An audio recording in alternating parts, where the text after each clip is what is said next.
Thank you. Good evening, everyone. Thank you for joining us tonight for our Books and Beyond Author discussion event. My name is Pinky Shah, and I'll be your host for tonight, along with Sabina. We'll have an interactive question-answer session towards the end.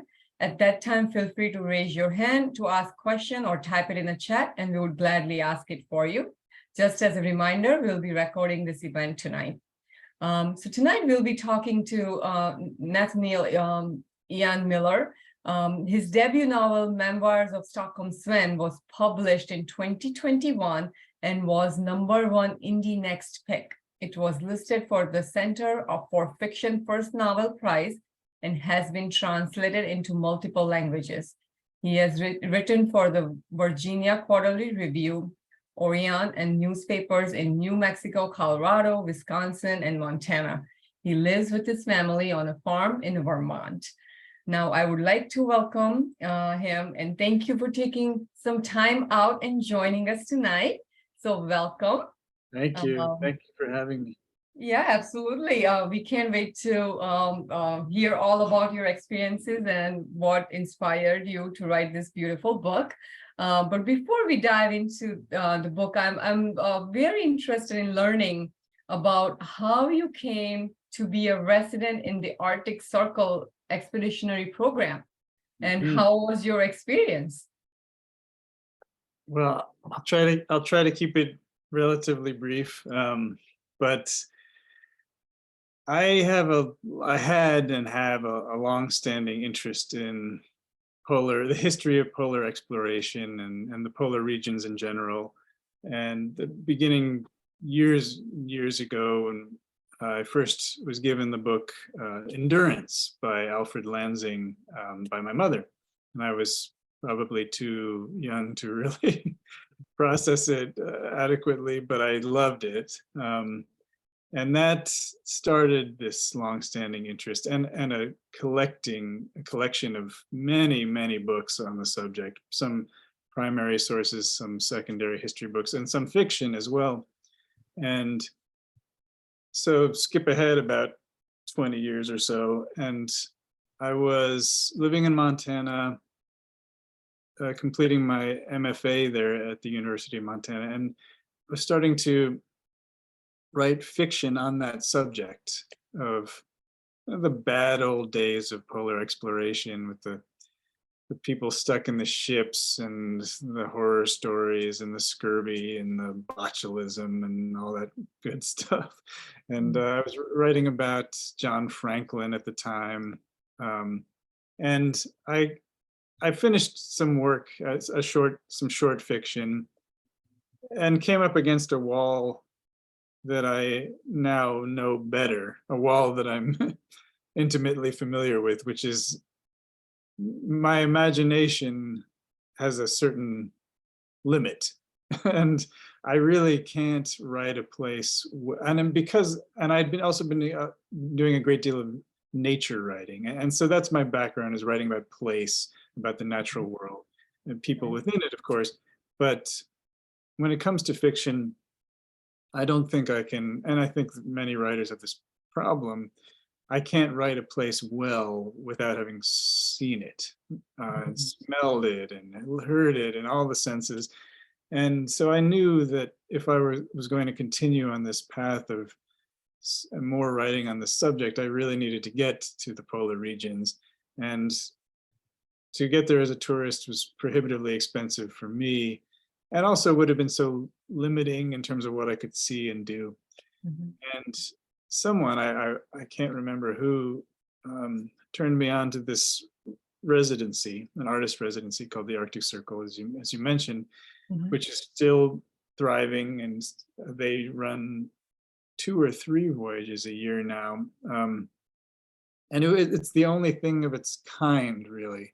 And what they did and what they continue to do is put together a bunch of artists, about 20 or so, and put them on a ship, a traditionally rigged ship that makes its way, not all the way around, not circumnavigating, but a fair ways around the archipelago of Svalbard. And as it happens, Svalbard was an ideal destination for me. It has rich history, in terms of polar exploration and whaling and other things like that. I would have gone anywhere in the polar regions, north or south, but this happened to be where the residency went. And I was able to get in, not my first year. I applied again the following year. And so it was just me and 20 artists on this ship, or 20 or so, and I happened to be the only writer aboard that year. The rest were painters, musicians, and so everyone was kind of going about their creation in their own way, and what that looked like is we made land most days by zodiac, and we could wander around and spend some time all within this perimeter established by our bear guards, because you always have to have armed bear guards when you're in Svalbard. And the painters would set up easels and the musicians would set up microphones, and I was just there scribbling notes and freezing my hands off and taking many photographs. And at that point I still thought I was going to write about the early days of polar exploration, maybe about Nansen or maybe about Franklin or Andre. And Andre tried to sail to the North Pole in a hot air balloon and then crashed in Svalbard. But and that was the late 1800s. But that my project idea completely changed when I saw the hut of the real Stockholm Sven, the inspiration for this story before you. A guy we know almost nothing about, really almost nothing. But all it took was for me to step inside that hut, which is tiny. It's very hard to put into words the contrast of this tiny little building, eerily well preserved, like many things up there, and then surrounded by this almost unimaginably vast scope of this fjord and his hunting grounds. And that isolation is something you can conceptualize, and isolation is something that had been interesting and intriguing to me for years. But when you're in that hut looking out at this fjord, it puts a new perspective on it, or it did for me anyway. And all of a sudden I became fixated on this idea of who this man could have been. How might he have altered himself in order to survive, both physically and psychologically? All of those years there, how does one cope? How does one make life meaningful? And anyway, that was the germ of the story.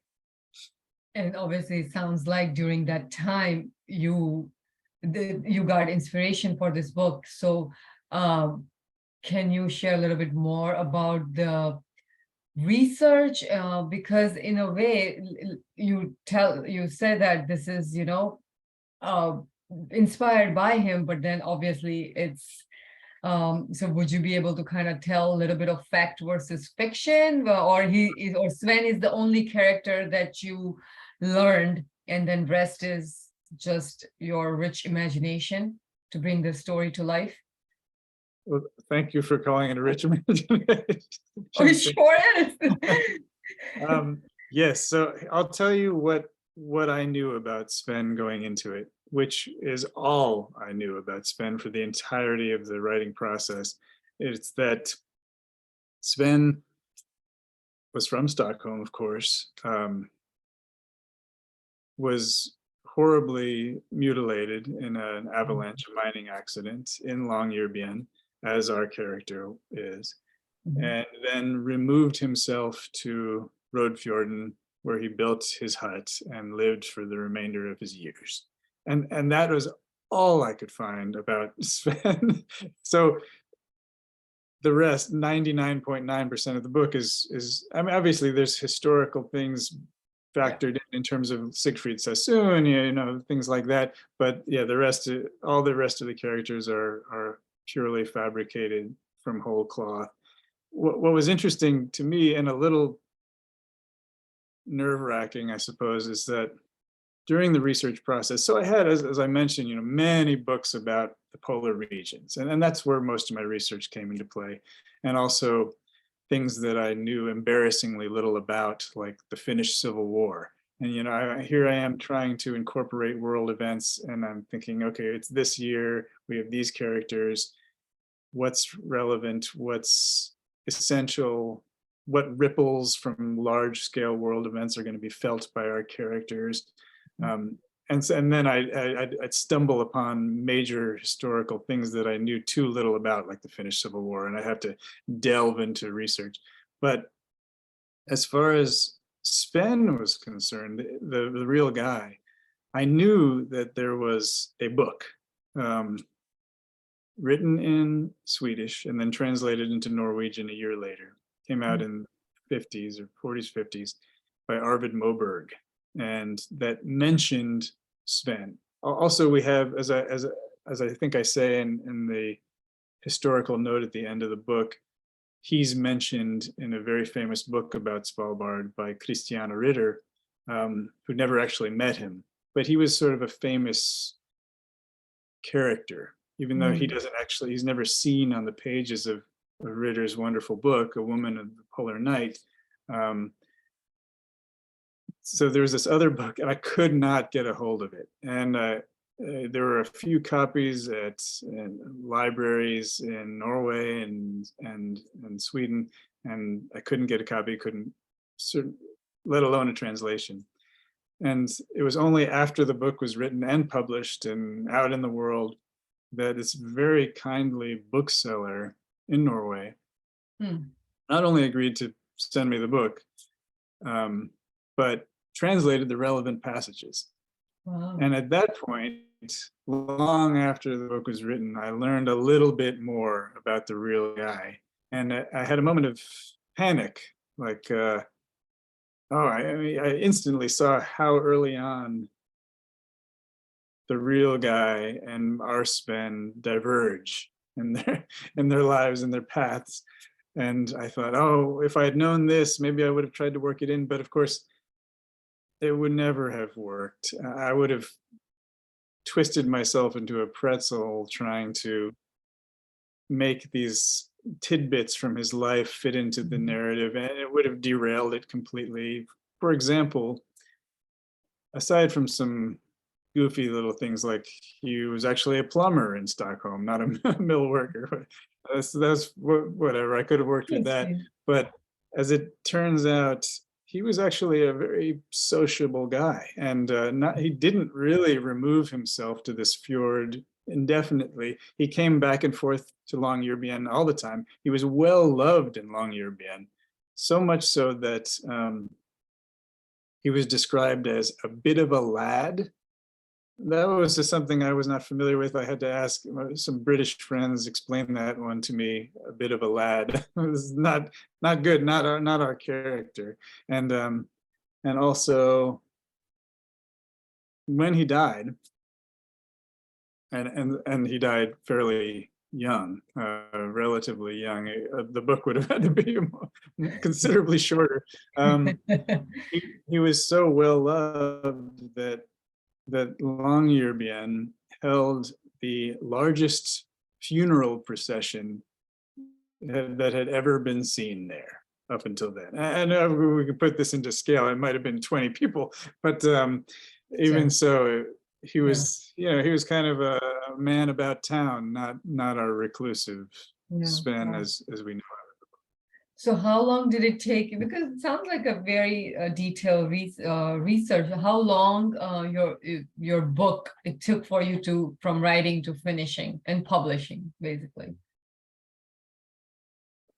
A very, a very long time, Pinky. So I went on this expedition in 2012 and came back. I was still working on another novel at that time, which I finished shortly thereafter. That's not out in the world. Maybe someday. I wrote maybe 2 pages that were in my mind that are still in the book. They're not the beginning of the book anymore. Now they're sort of in the middle. But I wrote a couple of pages. I thought, this is something I want to do. And then I just sat on it for, a couple of years. I went through a very long unproductive phase. I'm a farmer up here as well. And so I tend, when writing is not going well, to use, because, farming is busy. But I also use it as an excuse. Oh, I don't have time to write, this and that. And I did that for a long time. I was in a sort of bad writing rut, failing to get things published. It's the old familiar story. And so when I finally got going on it, it wasn't such a slog. And that was about maybe 2016. And I was starting to really make some progress. I was sitting down, I was writing almost every day. And so then it really only took a year or two to finish once I was actually working on it. But then the process of getting it published was a whole nother long wait, where after I finished writing it, I took a year to find an agent, and over 200 rejections from different agents before it got picked up for representation. And that's the whole game. And, finding the middleman or middlewoman, as the case may be, and getting your foot in the door. It's it's challenging, and I don't envy anyone just starting out doing it or finding themselves in that position. So that was long. And then once I finally got an agent, things moved very quickly. That's my long answer to your question. Yeah, well, it's a long road, but finally, we got to read it. So great, thank you. And another thing that was kind of in the historical note, you said obviously it's based on real characters, so you changed the last name if some descendant can come. Have you, once you published the book, have you anybody have come up? Not a soul. Not a soul. Okay. Although I have to say, it's not been translated into Swedish or Norwegian, so it's possible that he has descendants that just don't know it exists. They don't read English. Yeah. And while we are reading the book, the relationship between the Swedish people and Norwegian people is very interesting. And are they in fact very different in character, or is that your interpretation? Have you spent any significant time in any of this country to form this opinion? No, I call it, I don't know what to call it, other than informed guesswork, I suppose. Mostly I found it amusing to play them against each other culturally. And some of it is from things that I'd read. A lot of it was from the competitive spirit of the early days of polar exploration and things I'd read about in that respect. And it became kind of a running joke in the book that they were always saying these things about each other and making these generalizations and stereotypes and assumptions. And it just seemed like, I knew things about, say, cultural differences and linguistic differences that exist, of course. But just in terms of the way someone who's Swedish might talk about someone who's Norwegian, a lot of that was just completely made up. And to my great surprise, I early on in the process of trying to get it published, there was an editor at a publishing house who was very interested in the book. It didn't end up going to that publishing house, but she happened to be Danish, and she asked me, that same question that you just did, Pinky, and like, well, how did you know? But she framed it more like, how did you know? And I had to admit that I didn't. And she said, well, you got it right. And so that was validated. And I've since heard that from a few other Scandinavian folks, like, how did you know how the Norwegians talk about the Swedes, and so I have to just shamefacedly admit that I didn't know. Oh, okay, since now a couple people have said that that's how they talk, then you should just admit, you know what, I did my research. Right, right. Careful research, everything Very careful. fact checked. Yes. And what you just shared with us, that when you started writing this book, you did not know much about Sven besides that this is where he stayed in the hut. And so in what I have learned in past interviews I have done with authors, they said once they start writing, the characters start living in their head, and they talk over. So now, if you have to, in your words, what do you think attracted Sven to life beyond civilization? I'll put it like this, because as you said, I had to let him evolve on the page. My assumptions about him going into the book turned out to be completely wrong. I thought he had a kind of intractable reclusivity. I don't know if that's a word, but that his need to be alone was fundamental to his being. And what I think I learned fairly early on in the process, through the introduction of his sister and people in his life who bring out this warmth and humor in him, that he is someone for whom connection is more essential than anything else. And so the book, the way I understand it, the way I think of it, is here's someone who doesn't think very highly of himself, even before his face is injured.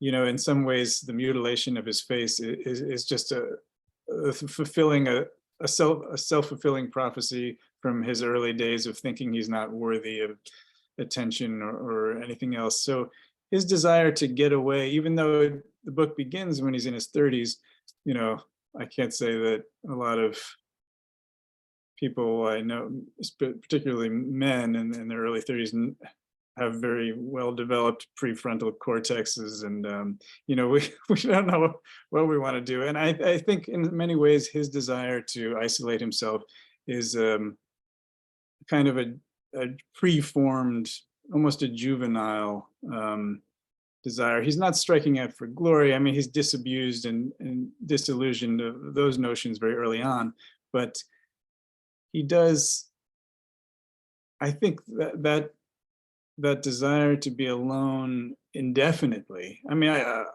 I'm firmly in favor of solitude as something that everyone needs in some degree or another for development or even regularly. I certainly do. But if the book is about his growth as a human being, him becoming a fully rounded human being, that a key part of that process is him letting go of this this idea that he has to be alone. He comes to appreciate just how essential his connections are, if that answers your question. Kinda. And from that, I'm gonna pull that something you wrote in the book, which was very beautiful, that the Arctic does strange things to people, or strange people come to the Arctic. Which one is our Sven? Oh, He became strange, or he was strange enough to be there? Yes, he's certainly strange enough. He's strange enough. Perhaps he could have been stranger, but no, I think both. Absolutely both. Okay. Another thing that was very, very special and touched me, that was the bond between Sven and Eberhard, the dog. It was just very special. And do you think that they kind of kept each other sane and safe in this solitary life that they both were living in Arctic? And they would Absolutely. not have survived without each other? Not a chance they would have survived without each other. I think they needed each other every bit as much as Sven needed Charles McIntyre and Mhm, Tapio. Um, mhm, Eberhard is the constant in his life, the way dogs or cats are the constant in so many of our lives. They keep us sane, even if our circumstances are much much easier than Sven's. yeah, Um, yeah. but that kind of solitude, I mean, I don't, yeah. If Sven, I think if Sven had been alone when Eberhard eventually, I'm not giving things away. I don't want anyone who hasn't read it yet to fear that Eberhard dies an untimely death. I'll just say he lives a very long, very healthy life. But when he ultimately does die, yeah, I think that because the book takes place over many, many years, if Sven had been alone when that happened, like an elderly couple, and one dies before the other, and you see the other doesn't last more sometimes than a couple of days or weeks. Sven would have been doomed if he'd been on his own at that point. They were codependent, but in a good way. But the character of Eberhard, and to the same degree, Sixten, his second dog, Yes. that was a very conscious effort on my part to write against what I perceive as the norm, or too often the norm, in literature, of not giving dogs complete characters, with their own motivations, their own idiosyncrasies. I feel too often dogs are used as plot devices to usually to die prematurely and further the protagonist's emotional journey or some such. Um, and they're never really given a chance to develop and have shades. And so I very consciously wanted to have a dog or two be fully developed characters, with lives of their own and spirits of their own. And to do that, in this case, with Eberhard in particular, the the best way I could think of to accomplish that feat was to essentially resurrect my own dog who had died the year I began writing the book.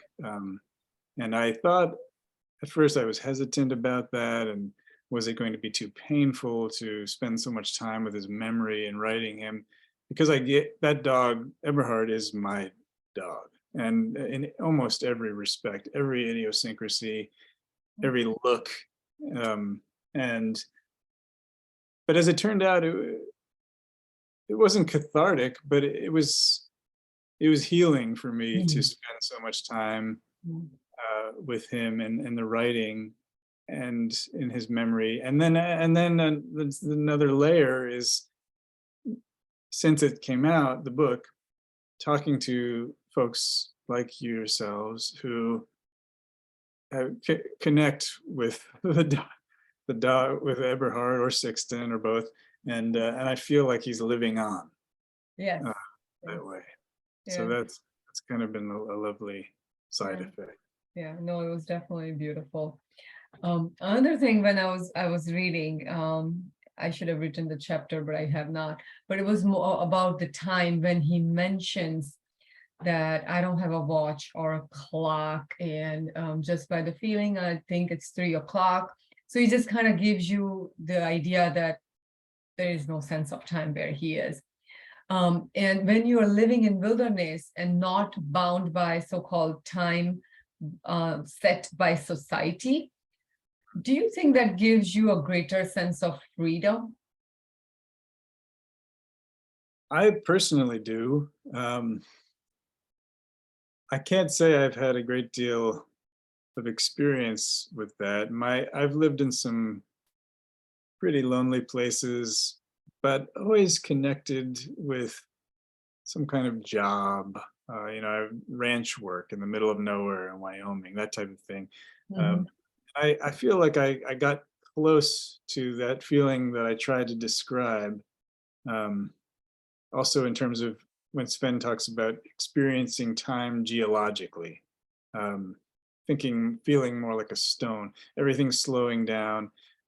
That's something I got a taste of a couple of times in my life, and I've been chasing it ever since, to be honest with you. But yeah, I do think there's tremendous freedom in that. I don't know that it's sustainable for a whole life for me, maybe for some, but I do think valuable for, as I mentioned before, for people to experience solitude of some kind. And I think time is an aspect of that, the changing nature of time, a release from the many intervals and deadlines of a more classically scheduled day. I do feel we are like kind of a prisoners of time and go on with Yeah, that. Natural clock is a different thing versus when your eyes open with the sun, but my eyes don't shut when the sun sets though. right. But definitely we are all, and if we are part of society, it's actually very close to impossible not to um, uh, obey the time is the lack of a better word, but it's just when you are on a vacation, that's when that's why you feel relaxed, because you're not on the go, go, go. So, It might but take you a few days to let go, but yeah, and then by the time you get used to it, and then you start stressing out, I have to go back to work at 9 o'clock. So there goes the time again. right.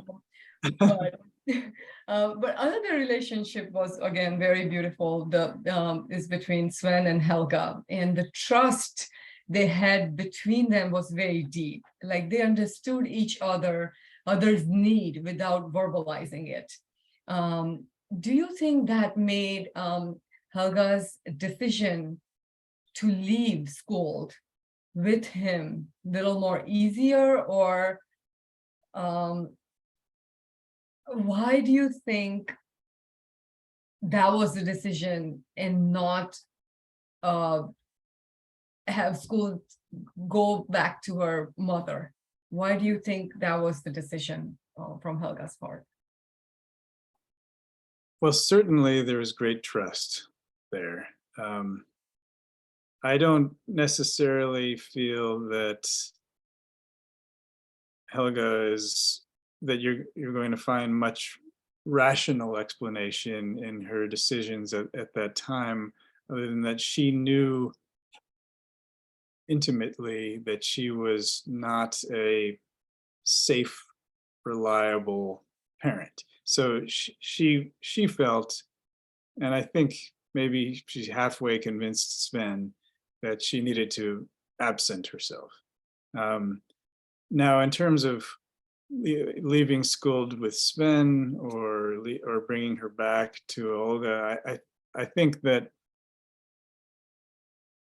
Helga's disgust for um, traditional society in Stockholm mirrors Sven's. It's part of their bond. They've understood one another at this level of, as you know, strangeness, alienation, disaffection from Helga's earliest age. You know, this is something I feel like they could see in each other. There's something a little bit off about them. There need to be on a different path. And so in my mind anyway, I can't even, it would never have felt right for Helga to bring Skuld back to Stockholm. I think she wouldn't do that in 1,000 years. She would probably imperil Skuld by taking her on some wild journey rather than do that. I think Sven presents the ideal, because I do think Helga really loves it up there and genuinely loves it. And this is sort of her chance to live on there vicariously. And Sven has, I think, shown himself to be, at this point, more of a responsible Mhm. party, um, who could take on such a monumental burden as raising a child. Yeah. Oh, yeah, that was great. One more relationship. Well, two more important characters, Tapio and McIntyre, like you said. They were constant companion and mentors in Sven's life. What do you think that made Sven connect with such people? They both were, in a way, personality-wise very different. One being very reliable, McIntyre was very reliable, and on the other hand, Tapio was a bit unconventional. Um, and the same thing, in a way, like you get a feeling that he needs a connection, because he was not a loner. That's not the picture you get from the book. He had a connection with very selected people, and these two makes the top of his list. But why do you think he connected with all these people, even though they were all different? I think, and a lot of this, I give you an answer, although these are things that I only thought about, I think, after the fact. I think a lot of if I can be said to have a process when I'm writing, especially dynamics between characters, I'm just going purely off of, does this feel real or does this feel contrived? I'm usually not thinking of furthering the plot. I'm thinking of, what would these characters say to one another? Would they like to spend more time with each other? Would they not? And so I think that's how I wrote the thing initially, although there is an element of McIntyre and Tapio that each one is like a guardian angel, representing certain things, skills or emotional needs or education that Sven desperately needs to grow and develop as a person. And they happen to be there at the right time or reappear at the right time. And if there's anything contrived, it's that. But that, they always show up at the right time, and they're absolutely essential to Sven's survival emotionally and physically. But as far as why they would like one another, the way I seem to think of it, at least lately, is that both characters see in Sven this openness that maybe Sven doesn't see in himself. Because when we read this book, we're in his head the whole time. We're seeing things through his lens. He's a self-deprecating figure, of course. But what I hope we come to know about him is that he's a fundamentally open person. He's open to new experiences. He's not very judgmental. He never is one of these characters who wants to plant himself in the center of the room and dominate the conversation, or he's not a mansplainer. He tends to sit into the background and let the people around him take center stage, or what I'm using all kinds of mixed metaphors, but you know what I mean. Yeah. He's that aspect, that self-effacement leads to a kind of availability, and for very different reasons. Tapio, he's repressed, and he's so bottled up, and he needs someone who he can open up to. And Sven is the guy for him. He's never going to judge him. He's not going to hold things over him, and that's important for Tapio. And McIntyre, I think initially it's just, okay, here's somebody I can talk to about books. Sven may not have read the same books or very many at all, but he's a reader, he's a thinker. And that's something I feel like McIntyre hasn't found a lot in this remote mining camp. So that was their connection point. Yeah. Yeah, no, it was beautiful how different people at different stage of Sven's life, they come and go and just kind of help fill the so-called void. I had a hard time pronouncing the name. Like I can't pronounce the name, or I kind of forgot the name of this, love interest, if we want to call it that. Ludmila. Yes, yes. So she came in his life, and kind of for a short time they had their relationship, and then they parted. And at the end of the book, you kind of leave it open. And another sentence that was very beautiful that I was just going through your book again today while we were coming up with the questions is, things are likely to be, but what was it, Sabina? Oh my God, it's beautiful. When he actually kind of writes that, okay, he when he's in Normandy to find Helga, and that then he's gonna say maybe we will go down the part of Russia, because he knows where his thing is. But the whole paragraph ends that things that he's mature enough to understand that things are likely to be, but not meant to be, or something like that. That was very beautiful. There were and beautiful words, beautiful sentences. It's just, this book grew on me. I must admit, it took me some time to get into it. But once I got into it, it definitely, I love it. It was a beautifully written masterpiece. So thank you for sharing this with us. And I'm sure other people might have some questions, but I just have a couple quick ones before I open it up to other people. Is there anything interesting you're reading right now that you can share with our patrons? Any interesting book that you're reading? I'm reading I'm embarrassed to say it's for the first time, but I'm just now reading about 2/3 of the way through The Dispossessed by Ursula Le Guin. And oh my God, I mean, I love Ursula Le Guin. I've read many of others of her books, but I don't know. I'm blown away by this book. I tend to really, I've been rejecting a lot of books lately, and I reject them after a couple of chapters, but oh my God. I mean, just in terms of, you can tell from Sven that I have an interest in political theory, just political history, especially of the left. And for those who don't know, I'm not going to give the whole synopsis of The Dispossessed, but it's a sci-fi book, but it's all political theory. I mean, the whole thing, and I'm not selling it very well, but it's a masterpiece. It's every page has something I have to stop and think about it. And I don't know, I need to, just in case anyone else ever asks me this question, I need to formulate my thoughts a little bit more articulately, but it is a wonderful book. I mean, just brilliant.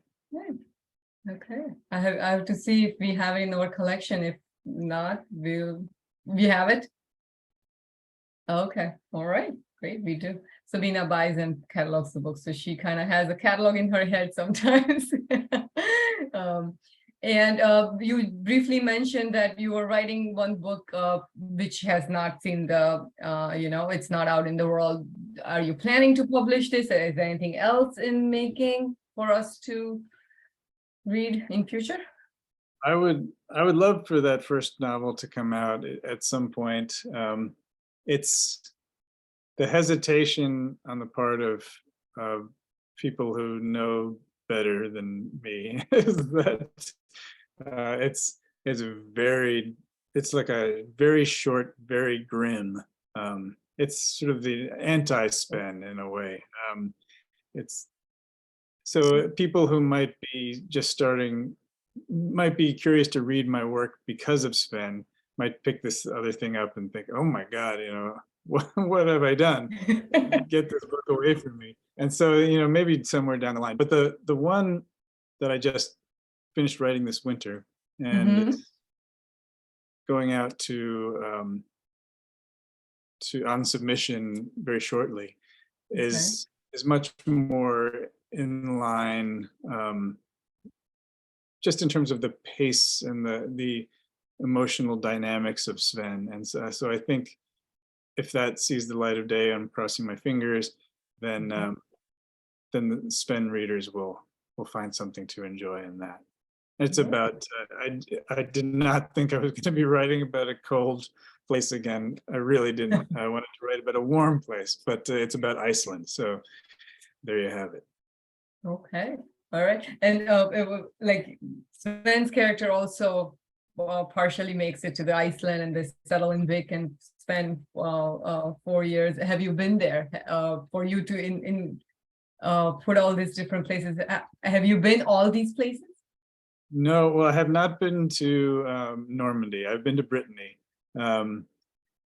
And I've been to pretty much, I guess there aren't very many other places, but Iceland, yes. Although, as you can see in the book, Sven, not a fan. And he gives Iceland very short shrift. And He spent 4 years there, so. What's that? I think it says in your book that they were in Vic for 4 years. Oh, yes, exactly. And so I went there as a tourist shortly after writing the book, and I felt sort of like, okay, I really did a grave injustice. I know I know how wonderful Iceland. I knew how wonderful it probably was, and I think I was trying, this wasn't working for Sven, but I certainly felt I've now been back there for research trips and whatnot, and I felt like I needed to make right some of the redeem yourself. redeem myself, and yeah. And also the book, the audio book. I'm not sure if you guys have a copy at the library, but it's read by my all-time favorite actor, who's an Icelandic actor named Olafur Darri Olafsson. And I sought him out and campaigned to have him read it because I knew he would do such a beautiful job. And he's been this amazing helper and catalyst, sort of helping me meet people and talk to the right people during the research of this next book. So everything's worked out. That's great. No, good luck, and I'm sure it's gonna get published soon so we can read, and hopefully we can meet again and discuss that book too. Absolutely. So, yes. So now, if I have your permission, I would like to open it up to patrons, and if they have any questions. Guys, if you have any questions, please unmute yourself and please ask or type it in the chat. Mrs. Thayer, do you have a question? Yes. Yes, go ahead. I wanted to ask Nathaniel, how do you write such beautiful prose? I mean, it's absolutely stunning. I lost myself here. Yeah, we're looking at your coffee table, but that's okay. I know you are. Well, just pretend I'm there. Okay. I will. Let's see if I can do that. No, that's still my coffee table. I don't know, I lost, but I can hear you all. And we can hear you, Joanne. Well, thank you. I don't know. I'm very pleased to hear that you like the prose. I live for good prose as a reader, and so I think I try not to read anything where the prose leaves me cold or anything less. And so I think one can only just soak in from the greats and hope some of it sticks. Well, I think it worked. I read some of your lines over and over, and I said, whoa, I couldn't believe them. And then tell us one thing that what is your day like on the farm? Very different depending on the time of year. Usually this time of year, I would be deep into calving. We raise beef cattle. And so I'd be out there checking on the moms and making sure everything's in order and moving them in and out of these bedded stalls, make sure that everybody's comfortable, and worrying and stressing. This year we didn't. We took a break from calving, so I almost don't know what to do with myself. I mean, there's always plenty to do, but it's nice not to have to worry about calves Mhm. this spring. I'm sure. Thank you. Thanks, Joy. We have one question in chat, and Sandy's wondering if you can talk a little bit more about Helga's choice of school's name. Well, I'm a fan of Norse mythology. I've always loved reading that stuff, and my son, who's 10, is also really into it. So I loved the idea, and in every name in the book, and in every name in anything I write, always has some sort of other meaning. I can't help myself. I spend far too long thinking of the names. But in Skuld's case, the idea of her, because it has to do with my desire to write strong female characters, first and foremost. And so to have a character who's not only, as in Skuld's case, inheriting this, not inheriting, but taking on this mantle of extreme competence. And this is the character who gets sort of passed the torch at the end of the book. And if I were ever going to write a sequel, which I doubt I will, but if I did, it would be Skuld's story, because everything I feel like moves toward her and her sort of accumulation of knowledge and the personalities of everyone around her, and then her own unique being. And so her name being, as the Norns, the fate spinners at the foot of Yggdrasil, the tree, and they can snip the line of anyone's life and determine where it begins, where it ends, and what happens along. I just like this idea of a character whose the name she carries is one of total determination, not only for herself and her own life, but for all those around her. She's the fate spinner. So. Okay. All right, I hope that answers your question, Sandy. Do we have anybody else have a question? I have a question.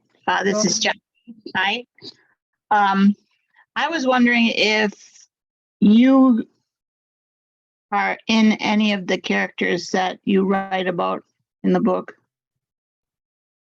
other than knowing the dog. I mean, your dog is in there, but what about you? I mean, I think I'm in many, but there's far too much of me in Sven, far more than I would like to admit. Maybe in some ways Sven is a better version of me in terms of his openness and his congeniality. I think he's fundamentally a congenial person, and maybe that's something I aspire to a little bit more. But his predilections and his self-deprecation and these are, I often felt like Sven was my mouthpiece in a way. If that answers your question. It does. And I also see the people that you write about, the people that live in that area, they are off the norm. And you write so lovingly about them. I mean, each of them is different, and yet I'm trying to think of a word other than strange. They're not strange, but they're offbeat people. Yeah. Yet you write so lovingly about them and so descriptively that I can see them in my mind, actually. I just thought that was, I mean, I don't think there was really a normal person. Maybe Olga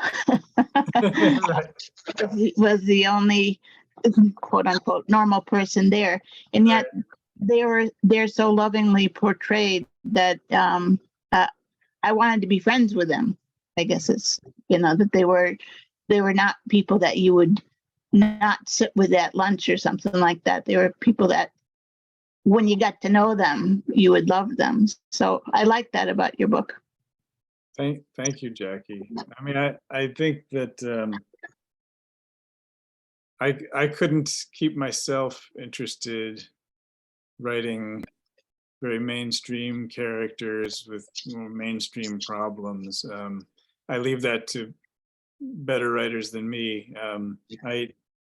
My mind is always with the offbeat and the strange characters, and so that's probably why I end up writing about these far-flung locations, far-flung respectively, because I do think, I don't know, it gives one an opportunity to spend time with characters who might have moved away from traditional society in one respect or another, and those, of course, those are the people that I like to spend time with most. So I have one other question. Did Sven talk to you, and if he did, does he still talk to you? Or maybe it's just you talking to yourself. I don't know. Yeah, maybe it is. I've heard that. I've heard writers say that. Pinky, you mentioned it before. I don't experience it that way. I think I'm envious of people for whom their characters are, they're talking in their ear. I think that would be wonderful. What I do experience as a kind of transmission is scenes. Maybe almost I'm seeing them more like a filmmaker than a writer at times, but I see conversations between people, or a scene and I'll see them in the middle of the night, and while I'm dreaming, or first thing in the morning. It's very inconvenient because I don't have pieces of paper lying around, and I end up, having 400 post-it notes scattered around my computer with tiny little indecipherable scrawls, and it's not organized, but it is. I think that's the closest I come to having the characters speak to me. Is just I'll see these scenes, and it's just a matter of figuring out where they go and what order they fit into. But you may be right that you can't hear a character speaking to you if the character has that much of you in them. It's just your own internal monologue. That's certainly the case with this new book, which is very personal to me, and there's a lot of family stories built into the book, and so, yeah, inextricable. Does your family get worried about you writing about them?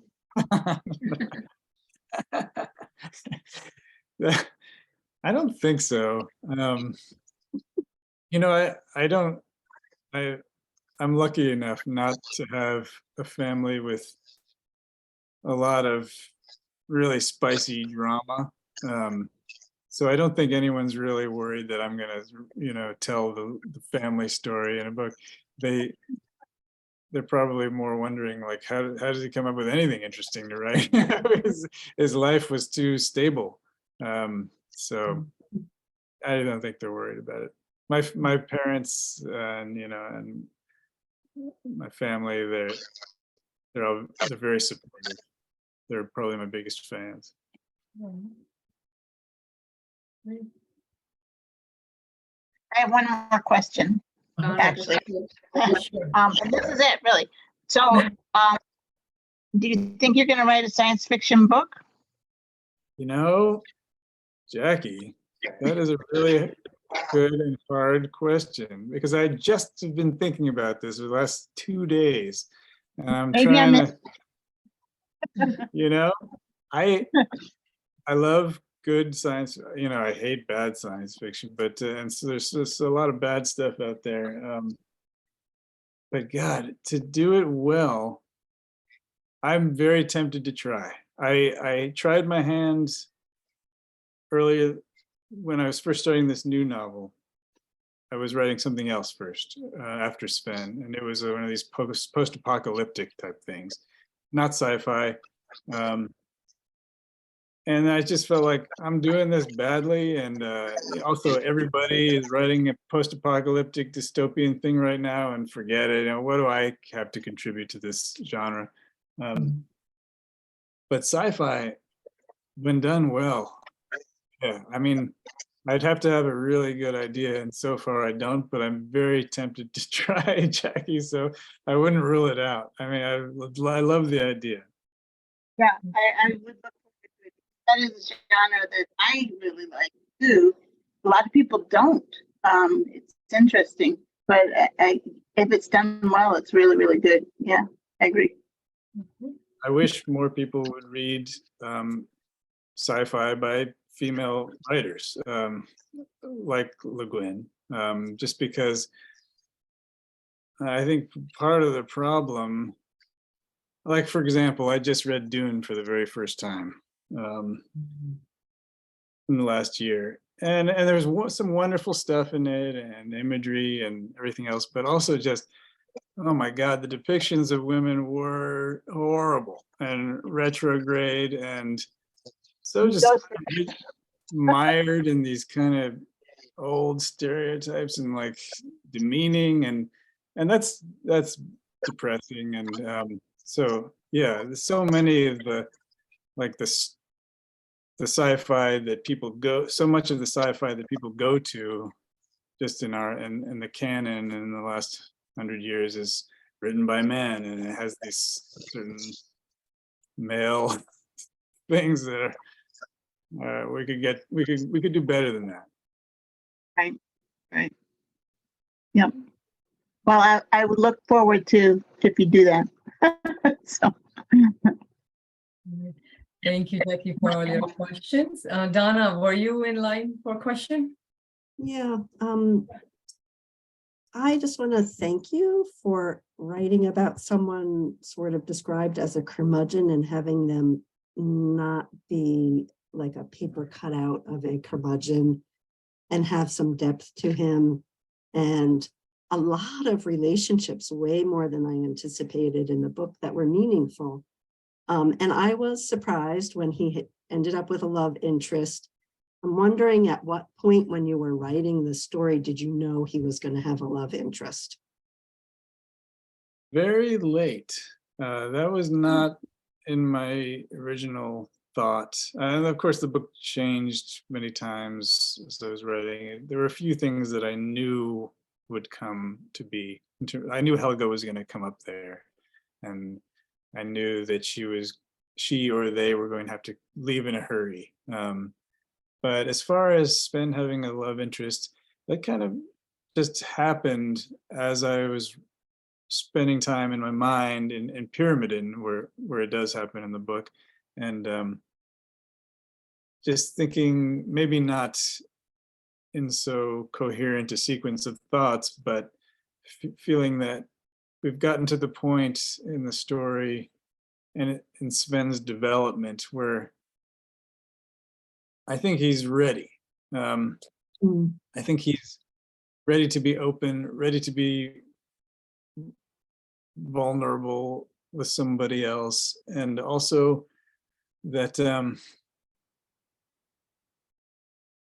this was a question. I spent a few weeks in France as the French edition was out over there, and one question I kept getting over there was, how could anyone love him?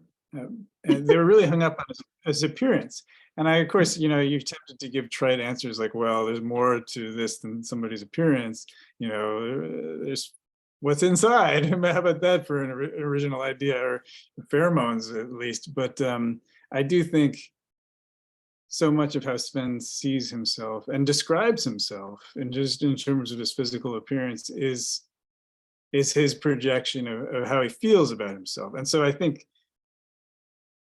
by the end, he can allow himself to feel like he might actually be appealing to somebody else. He struggles with that early on in the book, and just feeling like, why would anyone want to be friends with him? So he has to move much through this process of, okay, well now, all right, by the end, not only can he allow somebody to love him as a friend, but something more, and that's, I guess, maybe the pinnacle of growth for a human being. It just felt like he needed it, he deserved it. they were well matched. I don't know. It felt right at the moment. Yeah, it felt right reading it. Yeah. As When you, far as curmudgeons go, I that's something I've struggled with since I wrote, because I think there's a sort of a popular concept of curmudgeons and misanthropy and things like that, and some people really, they balk at that. It doesn't form part of their worldview, that it would be normal for somebody to feel alienation and disaffection, or just plain old melancholy. And you know, that's something I've had to explain a few times. Like, well, you know, if that doesn't feel right to you, that doesn't. If it feels unnatural that somebody would have these inclinations, then it's probably not the book for you. I mean, I almost take it for granted that somebody would have some of these curmudgeonly feelings. I don't know what that says about me. I guess I do know what it says about me, but you know, to me, that's the norm. So, well, I almost didn't pick up the book, but it sounded intriguing, the site. And if you had written another ove, I wouldn't have gone past a couple of chapters. So I was very relieved. Very much enjoyed the book. that's really good for me to hear, Donna, because yeah, I did not want to write another moment either. Yeah. And I was also wondering, maybe you said it in the beginning, which I had to miss, the island that it's set on. You've been there. So what is it like now, and who owns it? It's governed by Norway, but it's this sort of autonomous region. Different governments can set up these approved outposts. Like, there are still Russian towns and areas, even though nobody really owns it.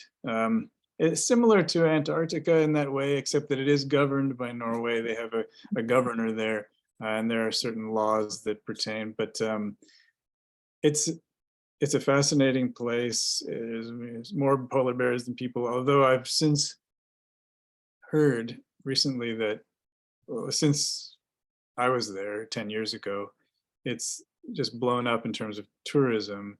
And that generally means, you know, the big cruise ships, and, you know, they dock and the towns fill up. And I think there's these little tiny towns, and we're talking really tiny, are struggling to keep up with these huge tourist influxes. And of course, they've had to deal with massive changes, it's climate change. And there was just a huge avalanche in Longyearbyen a couple of years ago, crushed a big portion of the town. All this is climate change stuff. And so it's, yeah, I think if you have any interest in seeing it, the sooner the better. They had the global seed vault there, and Oh, yeah. right in Longyearbyen, which is really cool if you check it out online or something. But of course, the bitter irony is that the global seed vault, you know, this is our vault for humanity. It flooded. The place they never thought would flood, the global seed vault is flooded. So there you have it. I mean, there's some metaphor there, or I don't know what it is. Well, thank you. I very much enjoyed it. Yeah, I did too. I have one more question I have to say, and it has to do because Donna opened up about the island. What was Sven's cabin like? Is all his stuff there? Or is it just an empty hut? Did you go? It's mostly empty, but it does have a few creepy remnants of his life, like his crumbling wood stove is still there, a can of Greek honey, and his matchbox, and little things that look, I mean, they look like they've not been touched in 100 years. And yeah, so little things like that are still there, and it lends a certain something to the atmosphere. Yeah. So when did he die? Did you find out when he did die? I did, and now I am blanking on when it was. It was before the Nazi occupation. So he was in his 40s, maybe? No, older than that. a little older than that, maybe 50s, something like that. Okay. Yeah. Thank you, Jackie. And I did actually Google because when you said in your historical note that the hut is still there, so I kind of Googled and I was able to see the picture of it. I hope it's the one that you're mentioning, because I put the whole description 1920 Sven and the name of the place, and Yeah. it came. It's beautiful, but obviously the hut is all boarded with the broken woods and stuff. So it's definitely, if it's the right one, I did get to see it on internet. So I'm sure it is. I'm sure it is the right one. yeah. So And no, if you guys want to, if you're curious, my website has a number of my photos from the trip, which you can see. You can see my photo of the hut. It's just nathanielmiller.com. yeah, no, and I think the picture that caught my attention, I think it's a background picture, is all glass bottles. Yeah, the vodka bottles. Yeah, Vodka bottles. Keep you that's warm. so. There's another 0.002% of actual historical basis. Yeah, there's in Pyramiden, there's a hut made of vodka bottles, a real place. I couldn't have made it up. Yeah. No, thank you. We really obviously enjoyed your book, and absolutely enjoyed the discussion today and talk with you. And thank you so much for sharing all your experiences, all your stories, and as I said, your rich imagination and beautiful vocabulary. So thank you again, and good luck. As I said, we wish you good luck for your book that comes out, and we get to see and read and talk to you soon. So thank you again. Thank Yes, you. thank you very much. Thank you all so much. Thank you. Good night, everybody.